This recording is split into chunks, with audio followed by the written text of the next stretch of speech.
یہ بھی ہندوانہ تصور ہے۔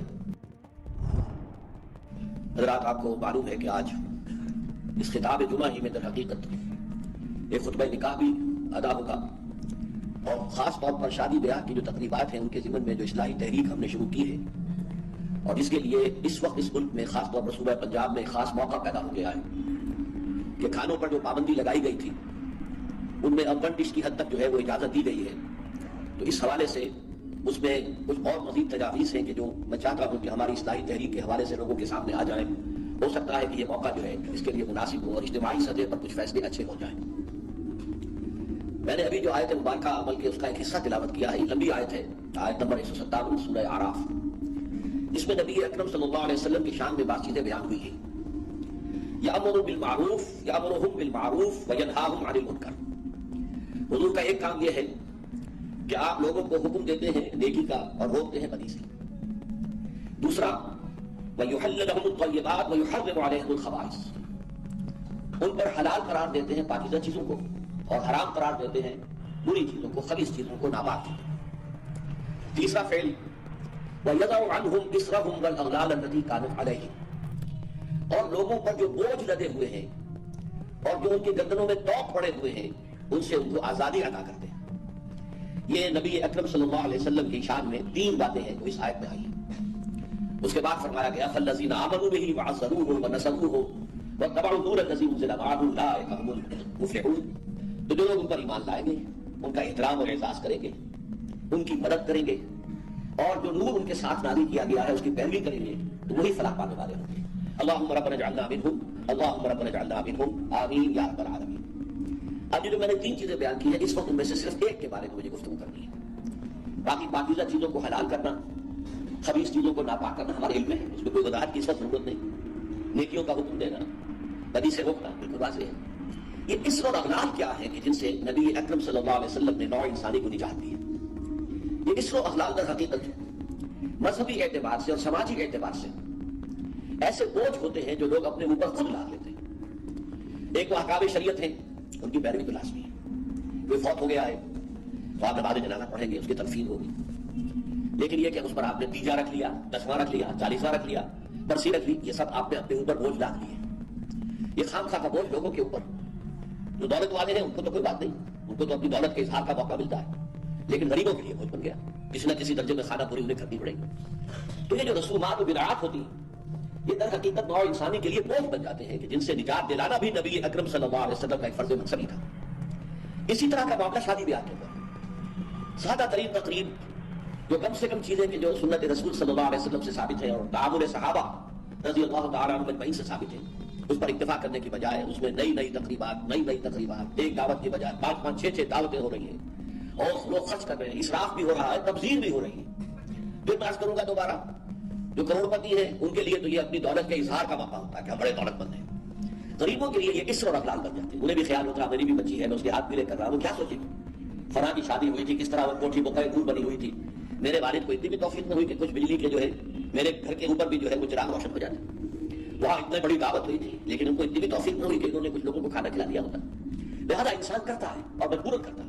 یہ اسر اور اغلال جو ہے ان سے نجات دلانا بھی در حقیقت جو نبوی مشن ہے، ان آیات ان الفاظ کے اسے حضور کے مقصد بعثت میں شامل ہے۔ چنانچہ میں نے آپ کو معلوم ہے کہ اصل اپنی زندگی لگائی ہے قرآن مجید کی طرف لوگوں کو دعوت دینے میں، اور کچھ عملی جد و جہد کی ایک ایسی جماعت تیار کی جائے کہ جو اس ملک کے اندر اسلامی نظام کو قائم کرنے کے لیے میدان میں آ سکے۔ یہ تو میرا اصل فنکشن رہا ہے، میرا اصل موضوع رہا ہے، میرے سارے اور بیشتر اوقات اس کام میں ہیں۔ ساتھ ہی میں نے 1973 سے یہ شادی بیاہ کے ضمن میں جو اسر اور اغلال ہم نے اپنے اوپر ڈال لیے ہیں، بوجھ لا دیے ہیں اور گلے میں توق پہن لیے، ان سے اس معاشرے کو آزاد کرانے کی کوشش جو میرے نزدیک نبوی مشن کا ایک حصہ ہے، میں نے اس کا بھی آغاز کیا تھا۔ اب اس کے ضمن میں آپ سے تمہیداً میں عرض کروں کہ یہ احساس صرف میرا نہیں تھا، بہت سے لوگوں کا رہا ہے کہ بہت اسراف شروع ہو گیا ہے، بہت تبذیر ہو رہی ہے، یہ جو ایک غبار ہے جو رسومات کا، اس میں وقت صرف ہوتا ہے، آنا جانا بیٹھنا وہاں، اس میں کتنا ہمارا قیمتی وقت لگ جاتا ہے۔ پھر کراچی میں خاص طور پر محسوس ہوا جب کوئی بارات جا رہی ہے اس کے ساتھ کچھ لوگ خود ہی ویسے شامل ہو گئے۔ اب ظاہر بات ہے کہ وہاں کوئی آئیڈینٹی کارڈ جو ہے وہ لے کر تو داخلہ نہیں ہوتا۔ نتیجہ یہ ہے کہ انتظام کیا تھا 500 کا آبے ہزار، اور پھر وہ ایک پینک، اب فوراً جاؤ لاؤ کہیں سے کھانا لاؤ، کیا کروں۔ اس لیے انہوں نے پھر یہ شروع کیا کہ نکاح مسجد میں ہو، لیکن یہ کہ اس کے بعد وہ جو گھٹی میں پڑی ہوئی تھی باتیں، نکاح تو مسجد میں ہو گیا، پھر کسی ہوٹل کے اندر جا کر جو ریسیپشن بھی کر لیا۔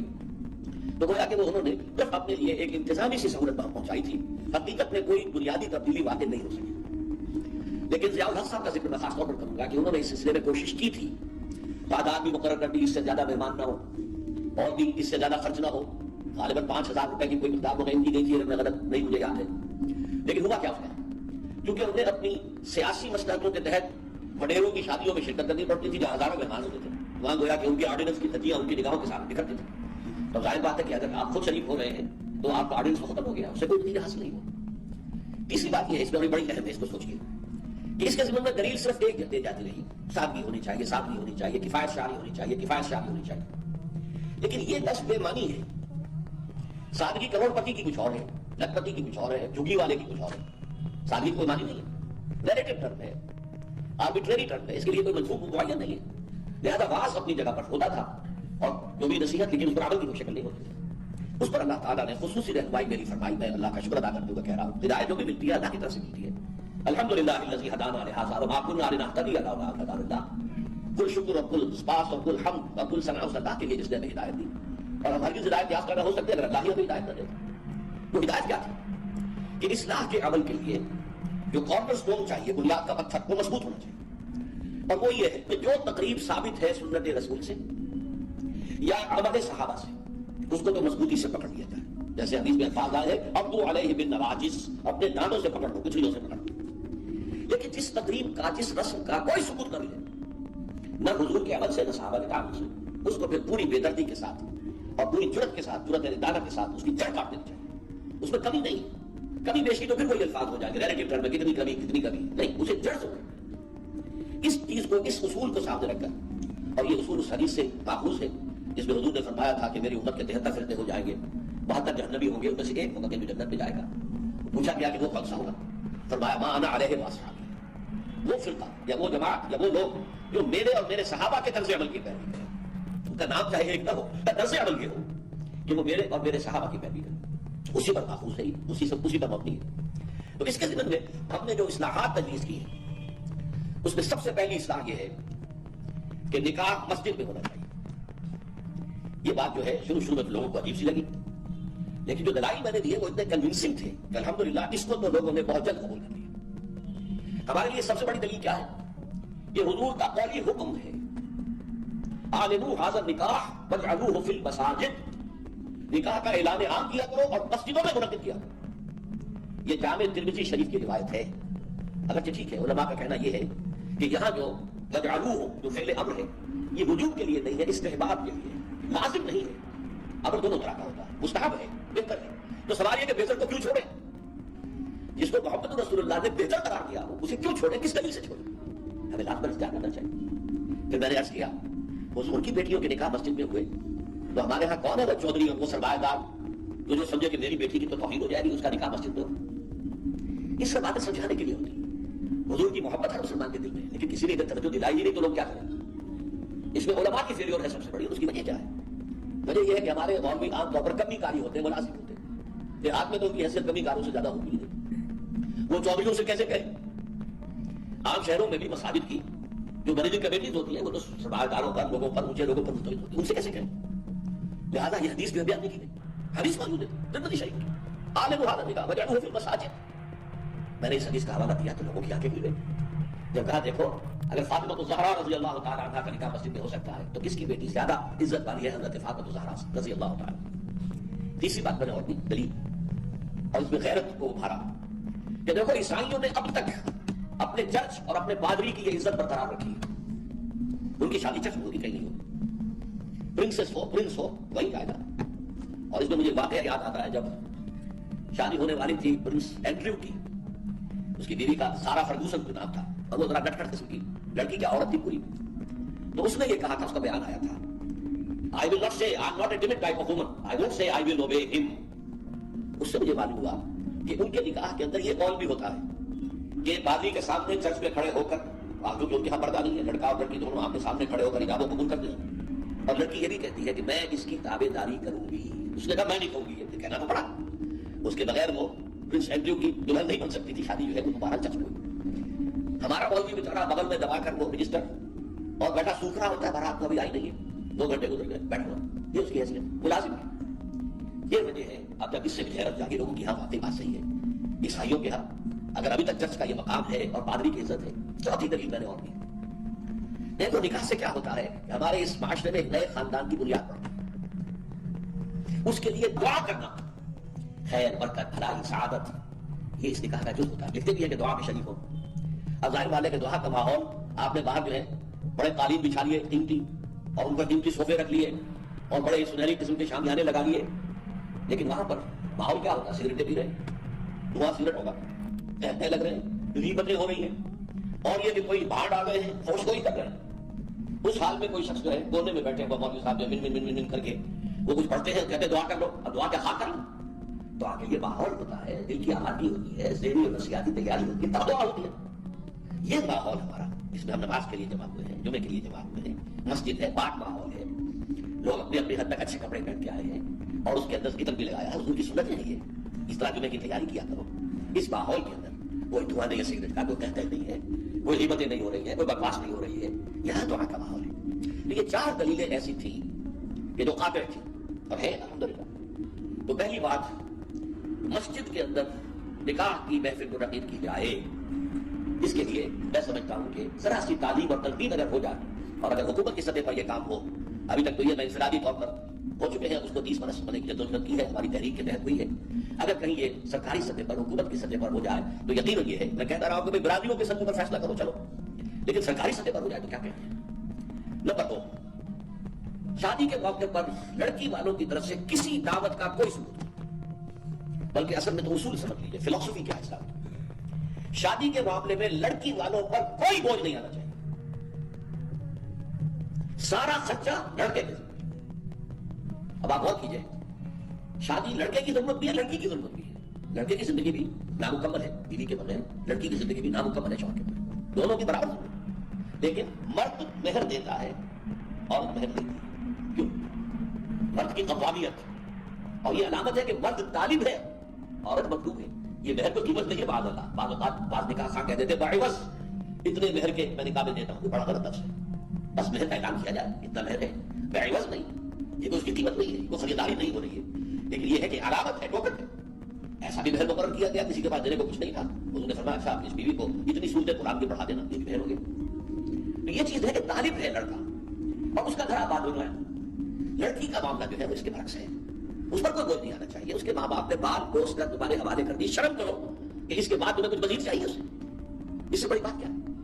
لہٰذا لڑکی والوں کی طرف سے دعوت تعام کا کوئی ثبوت، اس کی جڑ کٹ زیرو، کوئی مشروط بھی نہیں، کوئی اور نہیں، بلکہ آپ کو معلوم ہے نکاح کی محفل میں شعارے کون لے کے آتا ہے؟ لڑکے والے، اور پھر پلاؤ متنجن کس سے کھاتے ہیں؟ ذرا دیکھیے کس طرح یہ مزہ کا خیز صورت ہے۔ فرض کیجئے گئے ہیں آپ کسی کے گھر پر جا کر، لڑکی کے گھر پر جا کر نکاح ہو رہا، نکاح ہو گیا، اب شعارے جو ہے لڑکے والوں کی طرف سے، اور اس کے بعد دعوت ہو رہی ہے، پلاؤ متنجن بریانی کس کی طرف سے؟ لڑکی، وہ عقل کے ناخن ہو تو کیا شعارے نہیں بانٹ سکتا تھا جس نے تمہیں پلاؤ کھلایا؟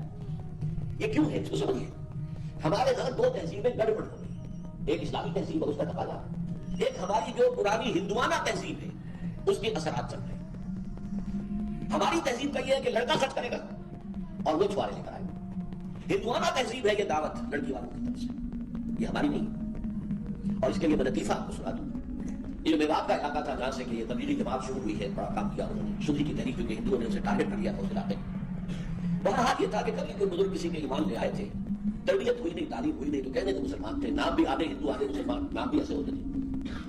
اب ان کے یہاں جب شادی ہوتی تھی تو ایک تو مولوی جی، مولوی کہتے ہیں، مولوی نہیں، مولوی جی نے آ کے بول پڑھا دیے، نکاح ہو گیا۔ اطمینان نہیں ہوتا تھا کہ یہ صرف بول سے میں نے قبول کیا یہ بندھن بن گیا، نہیں، پھر پھیرے ڈلواتے تھے، لڑکے کی چادر لڑکی کی چادر میں گرہ باندھو اور سب کے سامنے 7 چکر لگواؤ تو پتا لگے گا کہ واقعی عقد کہتے ہیں، گرہ کو بغدہ گرہ کہتے ہیں، عقد گرہ۔ یہ جو نکاح کی گرہ بندی ہے اس طرح کی ہوگی کہ پہلے مولوی جی بول پڑھا دیں اور پھر جو ہے پھیرے ڈلوا دیں۔